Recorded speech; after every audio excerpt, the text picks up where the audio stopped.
Всем привет, дорогие друзья! Сегодня хочу поделиться с вами подборкой из 5 рецептов, на мой взгляд, чудесных кремов для тортов, пирожных и других десертов. Это базовый творожный крем, белковый заварной крем, густой сметанный шоколадный крем, заварной масляный крем на желтках и ягодный белковый заварной крем.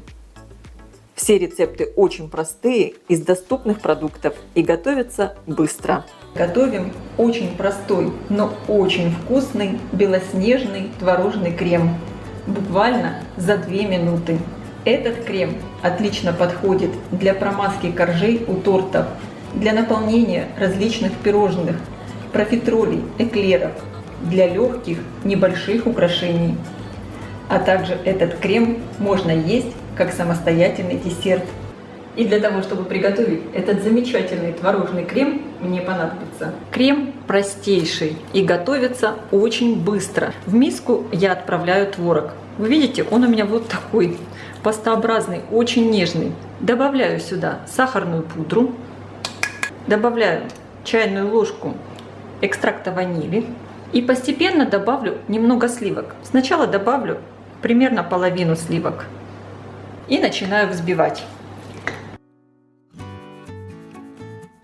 Видите, масса сразу такая очень густая становится. Добавляю дальше сливки. Сразу все. И взбиваю. И посмотрите, буквально за минуту у меня готов творожный крем. Какой крем получается нежный, невероятный. И, конечно, он очень вкусный. Готовим очень вкусный, легкий, белоснежный, белковый заварной крем. Или так называемую итальянскую меренгу. И я расскажу все нюансы его приготовления. И этот крем без проблем получится у всех. Его можно использовать для промазки, выравнивания и украшения тортов. С этим кремом можно делать любые украшения. Он очень стойкий. Для приготовления крема мне понадобится. Сейчас в первую очередь будем варить сахарный сироп. В сотейник я вливаю воду и всыпаю сахар. Начинаем варить сахарный сироп, и фактически сразу, как только сахарный сироп закипит, будем взбивать белки. Сахарный сироп будем варить до пробы на мягкий шарик. Если у вас есть сахарный термометр, значит тогда варим сахарный сироп до температуры 118-120 градусов. Сейчас надо добиться, чтобы полностью весь сахар растворился. Помешиваем аккуратно, чтобы на стенках кастрюльки не образовывались кристаллы сахара. Если такое случилось, что кристаллики сахара образовались, просто их смойте чистой водой. Итак, у меня фактически весь сахар уже растворился, и я сейчас начну параллельно взбивать белки. В чистую сухую миску я выливаю белки. Белки, кстати, у меня холодные. Можно использовать и теплые, и холодные белки. Они одинаково хорошо взбиваются. Добавляю в белки соль и начинаю взбивать. И видите, сироп у меня как раз очень так умеренно кипит.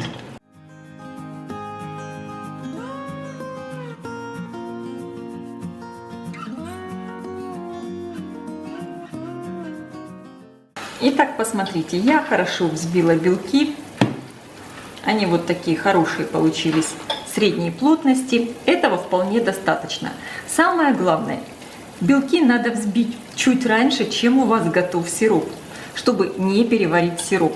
И сейчас проверим готовность сиропа. Я беру ложкой немного сиропа. Здесь у меня холодная вода. Капаю сюда сироп. И если я могу собрать сироп в мягкий шарик, у меня это получается, как видите. Сироп готов. У меня готово фактически все одновременно. Сейчас тонкой струйкой я буду вливать сироп в белки и взбивать. Взбиваем, не прекращая, пока не выльем весь сироп. Этот крем, конечно, просто великолепный, именно еще благодаря тому, что белки сырые мы завариваем горячим сиропом и происходит термическая обработка. Я сейчас добавила сюда весь сироп. Теперь, не прекращая взбивания, сейчас вот не надо останавливаться, так как это сделала я. Я добавляю сюда лимонный сок и добавляю ванилин.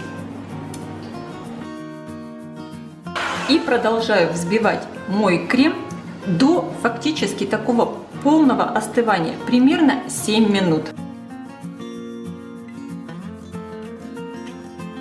По мере остывания, какой плотный крем получается. И вот посмотрите, белковый заварной крем или классическая итальянская меренга у меня уже готова. Посмотрите, какой плотный крем получается. Вот он так здорово держится на венчиках. Совершенно ничего нигде не опадает, не меняет форму. Просто великолепно. С этим кремом, конечно, вы можете делать любые украшения, промазывать, выравнивать торты, наполнять пирожные. В общем, все, что вы хотите. Хочу поделиться с вами рецептом густого шоколадного крема на сметане. Готовится этот сметанный крем очень просто и быстро, буквально за пару минут. И получается с очень насыщенным шоколадным вкусом. Таким кремом можно промазывать коржи у торта. Он подходит для рулетов, для пирожных. С ним можно делать легкие украшения. Для приготовления крема мне понадобится: в первую очередь надо растопить шоколад. Делайте это любым удобным для вас способом. Либо на водяной бане, либо в микроволновке. Я буду топить в микроволновке короткими импульсами, примерно по 15 секунд, каждый раз хорошо перемешивая, чтобы шоколад не свернулся. Для рецепта я использую шоколад с содержанием какао 65%. Не перегревайте шоколад. Здесь, как видите, у меня еще остались небольшие кусочки, но миска горячая, и сейчас шоколад здесь доплавится. Шоколад надо оставить остыть до комнатной температуры. В сметану всыпаю сахарную пудру. Для рецепта я использую жирную сметану 25%. Можно использовать сметану от 20 до 30%. Хорошо перемешиваю. Просеиваю какао. И также перемешиваю.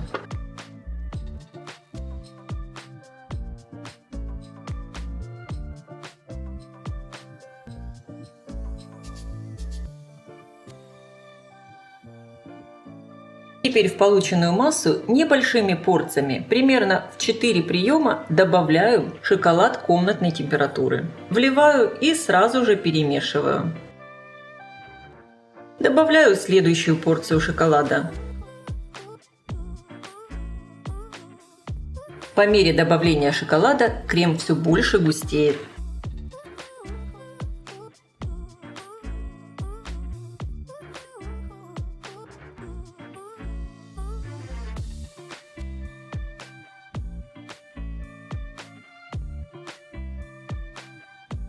В итоге получается вот такой замечательный сметанный шоколадный крем с насыщенным шоколадным вкусом. И он такой плотный, с ним можно делать различные украшения, не слишком сложные.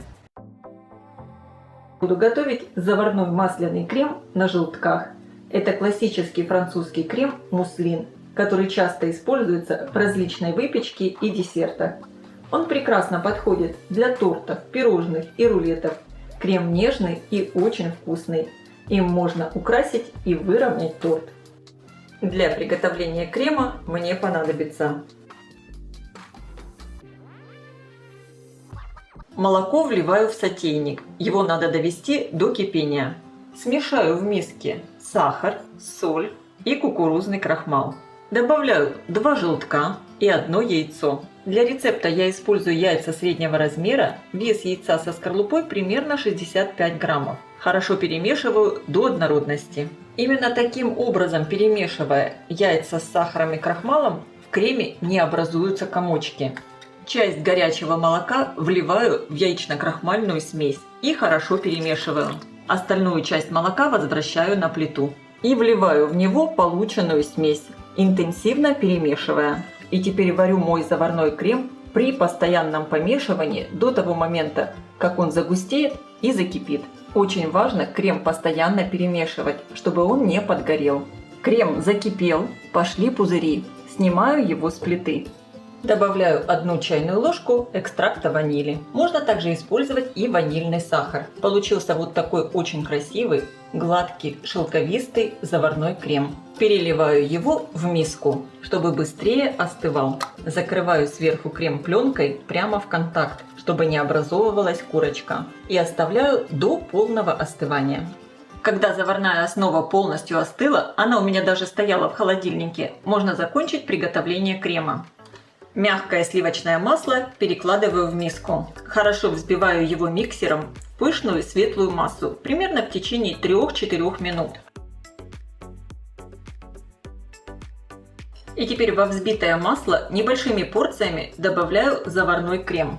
Первую партию крема я вообще добавляю совсем небольшую, чтобы сравнять температуру масла и крема. Хорошо перемешиваю. Добавляю следующую порцию заварной основы. И снова хорошо перемешиваю. И так постепенно добавляю всю.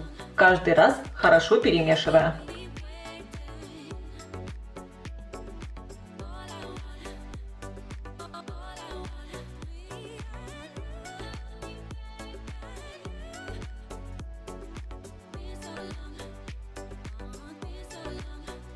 В итоге получается вот такой очень нежный и вместе с тем плотный масляный заварной крем-муслин. Этот крем невероятно вкусный, по вкусу как настоящее мороженое. Будем готовить очень вкусный ягодный белковый заварной крем. И я расскажу все нюансы его приготовления. Крем получается очень легкий, невероятно вкусный. По вкусу как такой воздушный зефир с ягодным вкусом. Сегодня у меня крем с вишней. Его можно использовать для промазки коржей у торта, для выравнивания, для наполнения пирожных, трубочек, эклеров. С ним вы можете сделать любые украшения для торта. Для приготовления крема мне понадобится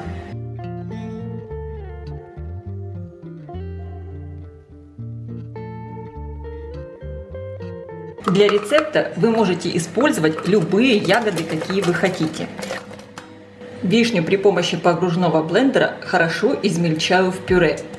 Измельчая подмороженную ягоду, фактически пюре получается очень и очень однородным. Кожица тоже очень хорошо перемалывается. Ягодное пюре перекладываю в сотейник. Посмотрите, как хорошо все измельчилось. Всыпаю в сотейник сахар и перемешиваю. Сотейник с ягодами и сахаром я поставила на плиту и фактически одновременно начинаю взбивать белки. Чтобы белки хорошо взбивались, миска, в которой вы это будете делать, обязательно должна быть чистая и сухая. Вливаю белки в миску, добавляю соль. Я начну взбивать белки, когда закипит масса. Ягодный сироп получается такого красивого, насыщенного цвета. Крем будет очень яркий и безумно вкусный. Пошли первые пузыри, и я начинаю взбивать белки. Засекаем. С того момента, как закипел ягодный сироп, варим его ровно 7 минут.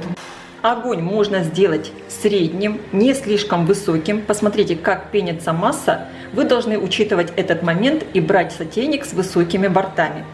Белки я взбиваю, постепенно увеличивая скорость миксера. Обязательно следите за тем, чтобы сироп не убежал. Белки я уже хорошо взбила, вот в такие крепкие пики. Ягодный сироп варится у меня уже 7 минут, он полностью готов. И теперь важный момент. Я продолжаю взбивать белки и тонкой струйкой вливаю ягодный сироп.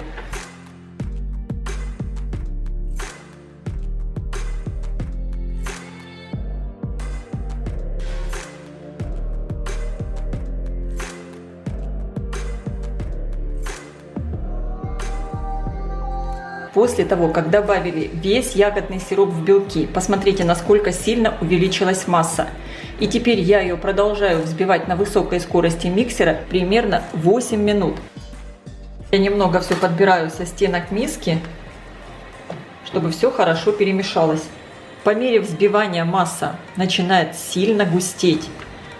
Одна из главных ошибок при приготовлении белкового заварного крема – это то, что его потом недостаточное количество времени взбивают после того, как добавили сахарный сироп. Поэтому взбиваем, пока крем фактически не станет полностью холодным. Итак, мой крем полностью готов. Посмотрите, какой он получился плотный. Вот я его стряхиваю с венчиков, и он не стряхивается. Видите, как он держит форму.